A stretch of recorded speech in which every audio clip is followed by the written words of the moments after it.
اولین ورزشکار مسلمان است که در ماه مبارک رمضان تمرین میکنه و مسابقه میکنه سر کمربند. ماگومد انکلایف هفته بعدی روز شنبه سر کمربند UFC امرای الکس پریرا مسابقه میکنه و آل در ماه مبارک رمضان روزابدان هم تمرین میکنه. رئیس UFC مجبورش کرد و مسابقه رو برش پیش کرد، گفت قبول بکنه ای وقت و الکس پریرا هم میخواست در این وقت مسابقه بکنه، اما سر خود باور داره با خدا است، روزابدان است، مسابقه میکنه. می رقم نصرت حقپرست مسابقهش است امشب فراموش نکنید وطندارای عزیز. به وقت جرمنی از ساعت 2:30 بجه شب به بعد میتونید مسابقه را ببینید.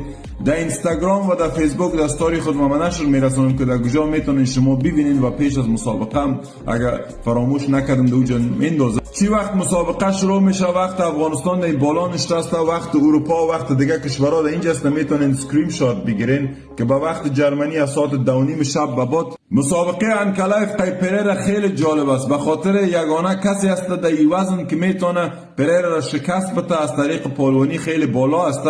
موفقیت پیروزی ورزشکارای ما را میخوانیم که این هفته نوبت از نصرت حقپرست. یادتان است در ماه مبارک رمضان یک سال پیش سنگخور افغانستان که پیروز میدان شد چقدر مردم حمایت کردن، سعی کردن. عالی هم بخیر یک هفته بعد از عید است مسابقه.